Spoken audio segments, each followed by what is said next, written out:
আমি বহুত আশাবাদী যিহেতুকে আজি ইমান বছৰ জনসংখ্যা সমাধান ফাউণ্ডেশ্যনে গোটেই অল ইণ্ডিয়া লগতে অসমৰ বিভিন্নখন জিলাৰ GSFৰ কাৰ্যকৰ্তাসকলে বহুত কষ্ট কৰিছে এই আইনখনৰ কাৰণে আৰু এই আইনখন আনিবৰ কাৰণে বহুত কষ্ট কৰি আৰু প্ৰত্যেক বছৰে আমাৰ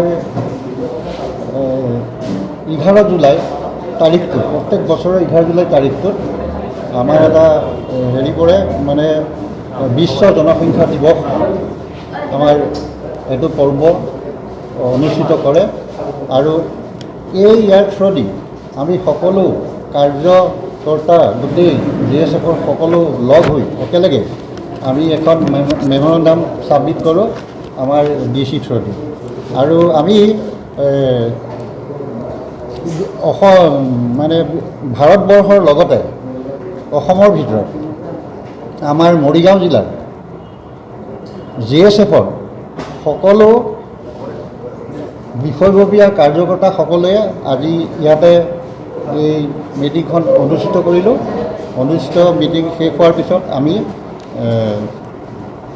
DC অফিচত গৈ DC মহোদয়ক আমি পত্ৰখন প্ৰেৰণ কৰিছোঁ আৰু ইয়াৰ লগতে বিশ্ব জনসংখ্যা দিৱস উপলক্ষে জনসংখ্যা সমাধান ফাউণ্ডেশ্যন অসমৰ মৰিগাঁও জিলাৰ তৰফৰ পৰা দেশৰ মাননীয় প্ৰধানমন্ত্ৰীলৈ স্মাৰকপত্ৰ প্ৰেৰণ কৰা হ'ল।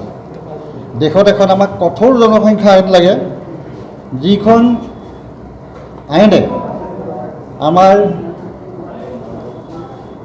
অন্ন, বস্ত্ৰ আৰু বাসস্থান আমাক সুৰক্ষিত কৰে নেক্সট জেনেৰেশ্যনৰ কাৰণে। গতিকে এই আইনখন আমাক লাগিবই আৰু আমি আশাবাদী এইবাৰ 2024-25 ভিতৰত আমি বহুত আশাবাদী এইখন আইন এইবাৰ প্ৰণয়ন কৰিব বুলি।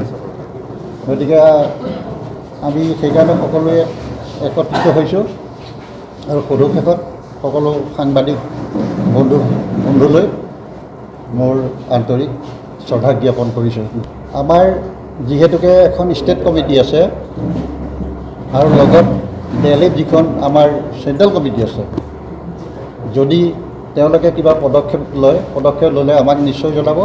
আমি তেওঁলোকৰ পদক্ষেপ অনুসৰণ কৰি আৰু অসমৰ ভিতৰত আমাৰ মৰিগাঁও জিলাৰ নেক্সট পদক্ষেপ ল'ম বুলি আমি আশা কৰিছোঁ। ডিমৰীয়াবাসীৰ বাবে সুখবৰ।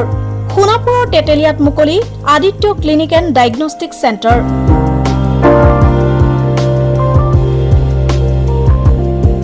য'ত ৰোগীৰ বাবে উপলব্ধ pharmacy, digital x-ray, super speciality OPD clinic, day care centre, ECG 2D echo, endoscopy, Holter study, ultrasound 2D 3D, PFT, TMT, EEG।